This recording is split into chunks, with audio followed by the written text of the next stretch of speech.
অনেক দিন পর আজকে ভাবলাম একটা বড় ভিডিও বানাই, আপনাদের সাথে শেয়ার করি।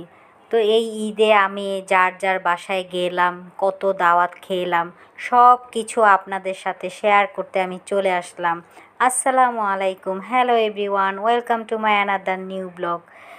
আসলে দুই ঈদে আমরা যা মজা করি, আসলে সারা বছরের ঈদের খুশিতেই আমরা একজন আরেকজনের বাসায় বেড়াতে যাই, দাওয়াত খাই। তো এই তো আমার এবারের ঈদে সবার বাসায় দাওয়াত খেতে খেতেই আমার কিভাবে যে কেটে গেল টেরই পেলাম না। সেটাই আপনাদের সাথে আজকে আমি শেয়ার করতে চলে আসলাম।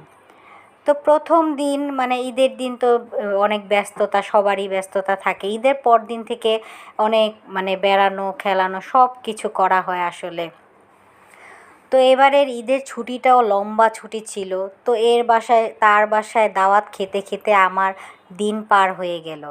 চলে গেলাম গাজীপুর। গাজীপুরেও দাওয়াত ছিল, আমার খালা শাশুড়ির বাসা ছিল ওইখানে। তারপর আমার আরেক আত্মীয়র বাসায় দাওয়াত ছিল, ওইখানে দুপুরবেলা খেয়ে দিয়ে তারপর আমার খালা শাশুড়ির বাসায় চলে গেলাম। চলে গিয়ে তারপরে এই যে ভাবির যে লেবু গাছটা ছিল, আমার খালা শাশুড়ির বাসায় আমার বড় ভাবি, ওনার লেবু গাছে এত পরিমাণ লেবু থাকে, মানে কি যে ঘ্রাণ লাগে! এই লেবুটা দিয়ে খিচুড়ি খেতে অনেক অনেক অনেক মজা লাগে। তো ভাবি বলল, আসছো যখন কয়েকটা লেবু নিয়ে যাও, এমনিতেও অনেক লেবু বৃষ্টিতে নষ্ট হয়ে গিয়েছে, যেই কয়টা আছে তোমরা নিয়ে যাও। এই যে দেবরকে এতগুলা লেবু উনি নিজের হাতে পেড়ে তারপর দিল। তো এগুলো আমরা ঢাকায় নিয়ে আসব। তার পরের দিন আবার আরেক ভাবির বাসায় দাওয়াত, সেটা ছিল গুলশানে। তো এই ভাবির হাতের রান্না এত মজা, কি আর বলবো। আর উনি এত আইটেম করে, খেতে খেতেই সারা দিন এত খাবার রান্না করে। আমি আগে থেকে ভাবিকে বলেছিলাম যে এত কিছু করবেন না, সোজা সাপটা রান্না করবেন, আমরা আড্ডা দিব, মজা করব, এই তো, তাই না? ঈদের মধ্যে এত খাবার খাওয়া যায়। তারপরও উনি এত আয়োজন করেছে, কি আর বলবো। এখানে বাচ্চারা খেলা খেলা করছে খাবারের আগে, যে একটু খেলা করতেছে, সময় পার করছে।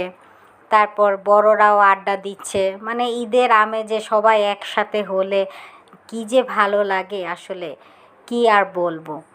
তো এখানে বাচ্চারা খেলছে, আমি একটু ভিডিও করছি আর দুষ্টামি করছিলাম ওদের সাথে। এখানে ওরা আড্ডা দিচ্ছে, কথা বলছে। আর এইখানে আমার বোন, ও আবার লেবুর ছালগুলা ছিলছে, এগুলা আবার বিফ বিরিয়ানিতে দিবে, লেমন বিফ বিরিয়ানি করবে। তো রান্নাবান্না প্রায় শেষ পর্যায়ে। এখানে সবাইকে খাবার দিয়ে দেওয়া হচ্ছে, বাচ্চাদের আগে খাওয়ানো হচ্ছে, পরে আমরা বড়রা খাবো। এই তো আমার আজকের ব্লগ। হাফেজ।